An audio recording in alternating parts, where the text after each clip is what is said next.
Ilang putol ba yun? Mahal, ito nagluto ako ng adobo. Bakit ngayon ka lang pala umuwi? Ngayon lang naubos yung paninda kong banana cake sa kutsimba. Ito, meron na tayong pambayad ng renta. Talaga?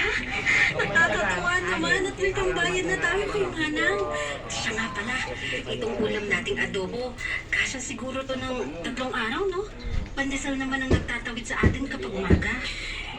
Lydia, gusto mo ba talaga ng ganitong buhay? Oo naman. Tingnan mo nga, natututo ako sa mga gawaing bahay. Saka, alam ko na kung paano mag-budget. Handa na talaga akong bumuo ng pamilya kasama ka. Handa na. Handa na kayo. Pinaka-video ba? Oo. YouTube ka rin, may YouTube ka. Sa YouTube na yan, nung isang araw pa.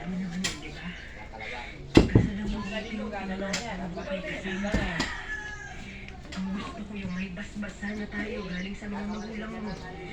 Gusto ko yung parehas mo na tayo nakapagtapos ng pag-aaral. Hindi yung ganito. Kalit sa lahat. Importante sa akin na ikaw tayo. Kahit damit na lang ang gusto mo. Mahalaga pa sa akin ang mga material na bagay.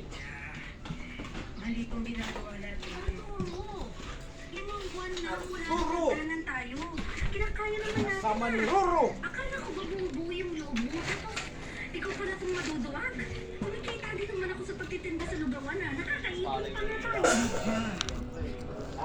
Gusto ko mag-aral. Ano yung tungkol ko ngayon para sa pag-aaral ko? Alam ko ba handa ka ng bumuo ng pamilya kasama ko? 5 buwan pa lang, Arturo. Dumadaing ka na agad.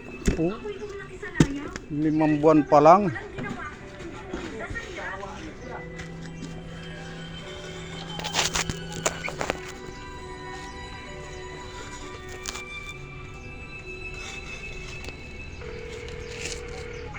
Hello kuya, good news! Nakapasa ka sa entrance exam sa Cebu. Makakapag-aaral at trabaho ka na doon. Ganyan ang laman niya. Nakapag-desisyon ka na daw ba, sabi ni Papa? Matagal ko na hinihintay ang pagkakataon ng orchid. So, tuloy ka na nga? Eh, paano si Ate Lydia? Masuunahin ko pa ba naman yun? Kapag ginawa ko yun, paano na kayo? Paano tayo? Ang unfair ng buhay, kuya, no?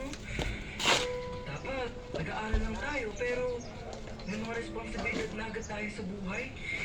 Ganun talaga, Arkin. Pero, para na kami sa sarili nating pamilya.